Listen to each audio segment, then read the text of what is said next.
I'm Alvina, a 34-year-old stay-at-home mom. My family consists of my husband, Morris, our 2 daughters who are in elementary school, and we live with my in-laws on the same property, so we are a household of 6. Before I got married, I worked night shifts, but Morris suggested that I quit my job if it meant we could spend more time together, so I decided to stay at home instead. I spent my time raising our kids, and later worked part-time when things were more manageable. I wasn't sure about living with my in-laws at first. I didn't know them well, and I thought it might be stressful for a daughter-in-law to live with her in-laws. So, I was relieved when Morris promised me before we got married that we wouldn't have to live with his parents. However, after we got married, Morris brought it up again. He said he was worried about his parents and suggested we live on the same property, but not in the same house. I was surprised and protested, but Morris asked, "Do you dislike my parents that much? If our situations were reversed, would you want to live with your parents?" I couldn't argue with that, since my parents were still healthy and living with my brother. Even though I wasn't sure about it, Morris told me that his parents had already started building a house on our property, and we couldn't say no. So, we ended up living together, but I made one condition: we wouldn't interfere in each other's lives. This is how our shared living situation began. My in-laws agreed to this, and we lived separate lives. I would join them for meals once or twice a week. The house they built on our property was nice, and I even thought it might be a good thing for us, since we could inherit it one day. However, I made a big mistake in thinking everything would be fine. Over time, my mother-in-law started breaking our agreement. At first, she would visit me once or twice a week for help with small things like carrying something because her back hurt, or preparing dinner because she wasn't feeling well. But soon, she began to expect more. She would ask, "Is breakfast ready?" Or "Why hasn't our part of the house been cleaned?" As if I was responsible for all the housework. Eventually, I ended up cooking all 3 meals and cleaning both houses. Morris didn't say anything about it. Only my father-in-law would apologize sometimes and offer me a snack, saying, "I know it's not much, but please have this." My mother-in-law didn't just interfere with housework. She also started to have strong opinions about how we raised our children. She would say things like, "Your girls should be taking these lessons," or "Why don't your daughters help with housework? What did you have 2 girls for?" Every time she said these things, my father-in-law would defend me, reminding her that we had agreed not to interfere in each other's lives. She would apologize, saying she felt weak and unwell, but after a while, the complaints would start again. When I tried to talk to Morris about it, he would tell me, "We're family. You need to be flexible when things get tough. It's your fault for not handling it better." I felt frustrated every day. Then, one day, my mother-in-law collapsed at home. We called an ambulance, but she passed away suddenly from a seizure. I felt a mix of sadness and relief, as the constant stress from her interference was finally over. Even though she had broken the agreement, my father-in-law had always been kind to me. I tried to take care of him, and he often thanked me, saying he was sorry for not sticking to the agreement and that he couldn't handle housework on his own. My daughters loved their gentle grandfather, and we had some peaceful days together. But a few months later, father-in-law collapsed too. He survived, but became bedridden and needed constant care. When we discussed his care, he said he didn't want to be a burden and mentioned going to a nursing home. But Morris stepped in and said, "Families should care for each other. Nursing homes are for when it's absolutely necessary." Alvina said she's okay with taking care of you. This completely surprised me. I did love my father-in-law and wanted to help him, but caring for him full-time at home was a big challenge. I had young kids to take care of and, clearly, Morris wouldn't help. I didn't want to say I couldn't do it in front of him, so I agreed. Caring for him turned out to be very hard. I had to help him with meals, bathroom visits, and bathing. He was a strong elderly man, and it was awkward sometimes because we were of the opposite sex. Each day, I had to prepare breakfast, help the kids with school, do housework, care for the kids after school, and then prepare dinner, all while caring for father-in-law. Every night, I would feel overwhelmed. Every day, I somehow managed to get through it all, but by the end of the day, I was completely exhausted and would collapse into bed. Morris, instead of helping with his father's care, started spending even less time at home. He claimed he had work, often saying he was working overnight, and would only come home 2 or 3 times a week.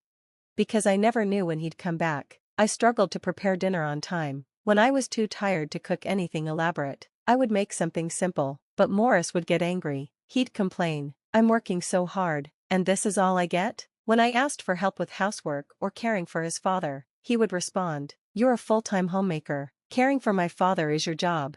This went on for 3 years, and it made me feel miserable every day. Over time, my daughters grew older and started helping around the house and with their grandfather. Chantal helped with cooking and cleaning, and Janie would gently wipe her grandfather's back, asking him if it felt good. I was really grateful to have such kind daughters.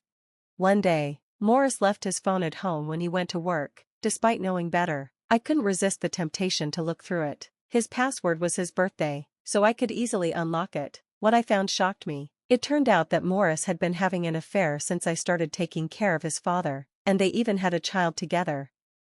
The messages on his phone showed that he was financially supporting his mistress, although he had given me money for living expenses and said he was saving for our children's future. He hadn't saved anything. The messages got worse, with him saying things like, "My kids are old enough now, so they're not cute anymore," and, "Taking care of the old man is a pain, but at least I've got my idle wife to do it. Putting him in a care facility would cost money, but having my wife do it is free. Gotta use free labor, right?" I was furious and couldn't stay calm. Normally, I would have kept quiet and waited for more evidence, but I couldn't hold it in. As soon as Morris got out of the bath, I shoved his phone in his face and demanded, "What is this about?" At first, he seemed surprised, but quickly regained his composure. Then he said something that shocked me even more. "You've lost your femininity since we had our kids. You don't wear makeup anymore. Your clothes are all about comfort now, and you fall asleep with your mouth open." Morris's cruel words kept hurting me. He told me, "Ever since you started caring for my father, you've lost even more of your femininity. You're not even a middle-aged woman anymore, you're like a middle-aged man." His words were painful, but he didn't stop there. He went on to say, "My girlfriend always wears makeup and takes care of herself, even after having a child.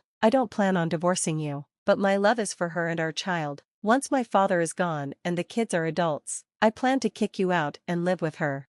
He continued to say things that made me feel worthless. While he showed some concern for the kids, it was clear he didn't care about me at all. I couldn't hold back my tears. I tried to dress up and put on makeup, but it was hard. I was handling childcare and housework all on my own, and I had to do everything quickly, even if it meant my hair was messy. I asked him, "If you wanted me to look beautiful, why didn't you help with the housework or caring for the kids and your father?"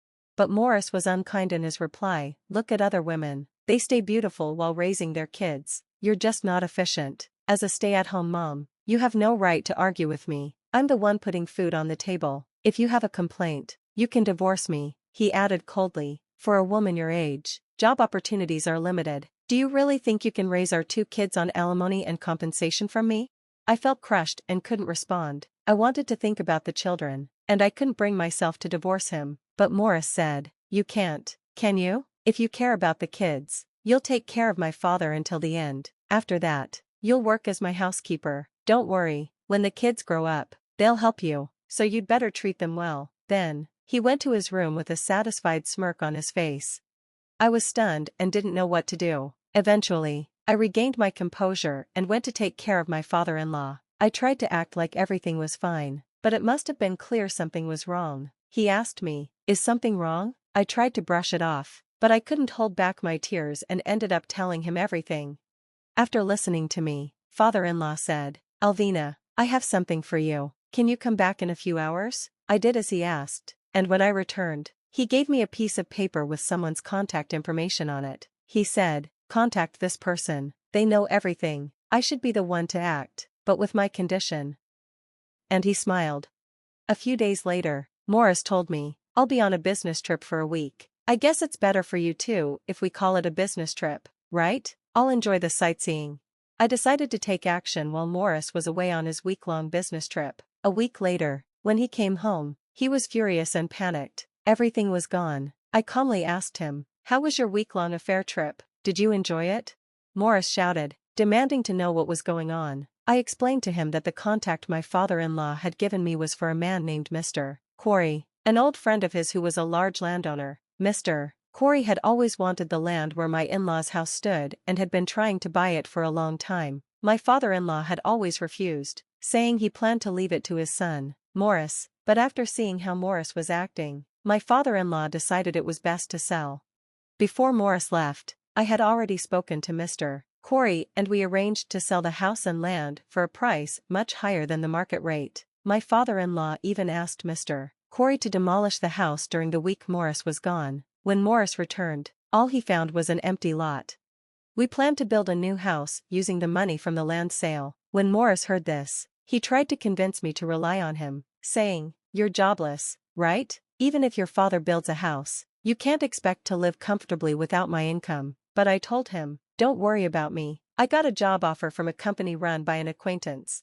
Then I turned the tables and asked, "Morris, shouldn't you be worrying about yourself instead?" When he asked what I meant, I explained that his job was only secure because his father was friends with the company president. But now that my father-in-law had cut ties with him, I told him, "The president said you could be fired because of your poor work and your affair."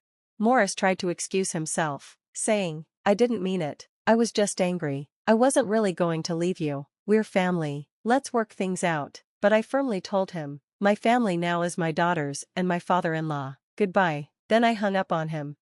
Morris called several times after that, but I ignored him. Later, my divorce from Morris was finalized. I claimed compensation from both Morris and his mistress, as I had plenty of evidence of his affair. Through various sources, including the president of his company, I found out that Morris had been embezzling company funds to support his double life. Morris not only lost his job but was also being sued for damages. He tried to move in with his mistress, but she dumped him when she realized he had no money left. Now, Morris is struggling to find a new job while working multiple part-time jobs to pay off his debts and child support.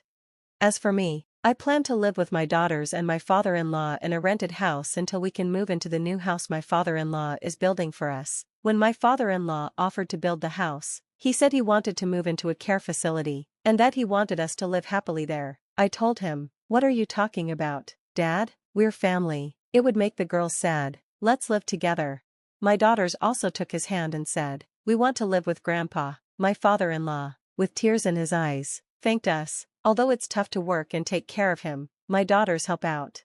So, we are now living together as a family of 4 with the help of home assistants and day services. We're looking forward to moving into our new home as a family.